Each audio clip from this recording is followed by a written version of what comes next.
মাঝে, মাঝে আপনাদের ভাইয়ের উপরে অনেক রাগ হয়, মেজাজটাই আমার গরম হয়ে যায়। সময় নেই, গম নাই, হুট করেই একটা কথা বলে ফেলল। আর আমি ফ্রি আছি কিনা সেটাও তো দেখা লাগবে। আর কারণ আমার তো সংসার আছে, রান্না-বান্না আছে, কত কাজকর্ম আছে, মেয়েটাকেও সামলাইতে হয়। আর আপনাদের ভাইয়ের উপরে কেন মেজাজটা গরম হইছে সেটাও আপনাদের মাঝে শেয়ার করব।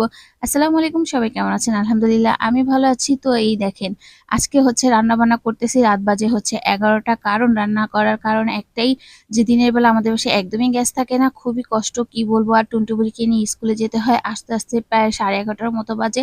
এর জন্য আরকি সময় উঠে হয় না। রান্না করতে অনেক দেরি হয়ে যায় আমার।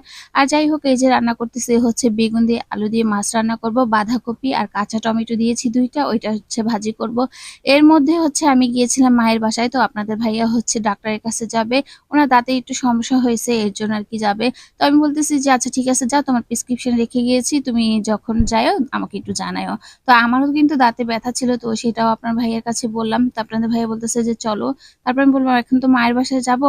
মা একটু অসুস্থ দেখে আসি, আর পরে আমি যাবো আরেকদিন।" তো আপনাদের ভাইয়া বলল যে, "না আজকেই যাও।" তাহলে আমি বললাম যে, "আচ্ছা ঠিক আছে চলে আসবো।" তো এসে দেখি আপনাদের ভাইয়া আমাকে রেখে একাই চলে গেছে। তখন কেমন লাগে বলেন? তারপরে যাই হোক, আমি তো ঘরে কাজ-টাজ শুরু করে দিয়েছি। রান্না-বান্নার কাজটাও সেরে ফেলবো এটাই ভাবতেছি। টুনটু বুড়িকে খাওয়াতে হবে এটাও ভাবতেছিলাম।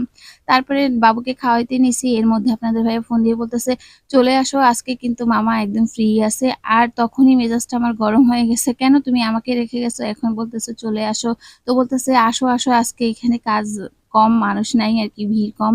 আর না হলে মামার ওইখানে অনেক ভিড় থাকে, মারাত্মক ভিড় থাকে। মানে আমি যদি যাই হচ্ছে রাত 11:30 12টায়, আসতে, আসতে মনে হয় ২টা ২:৩০ বেজে যাবে, এমন একটা ভিড়।" যাই হোক, সব কাজ রেখে তারপরে মেয়েকে নিয়ে হচ্ছে যাচ্ছি আমরা রিক্সা দিয়ে।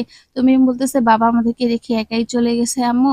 আর আমরা এখন রিক্সা দিয়ে যাচ্ছি।" তো মেয়েকে আমি বুঝিয়ে টুঝিয়ে আমরা কথা বলতে, বলতে গল্প করতে, করতে কি হচ্ছে চলে যাচ্ছি। রাতে একটু ভালোই লাগতেছিল, ঠান্ডা, ঠান্ডা বাতাস, বাহিরে খুবই ভালো লাগতেছিল। তো আমরা এই যে মা-মেয়ে চলে আসছি এখানে। তো আপনাদের ভাইয়া এই যে এসেই দেখলাম যে তার সিরিয়াল হয়ে গেছে। সে হচ্ছে চেম্বারে ঢুকে হচ্ছে কাজ শুরু করে দিয়েছে। তো আসলে সত্যি আজকে একদমই ফাঁকা ছিল, কোনো মানুষ ছিল না। মানে রুগী খুবই কম ছিল। আর আসলে তখন আপনাদের ভাইয়ের উপরে আবার মেজাজটা ঠিক হয়ে গেছিল যে, থাক ভালোই কাজ করছে, আমার রান্না-বান্না থাকলেও আমারও তো দাঁতের কাজটা শেষ করে ফেলতে পারবো।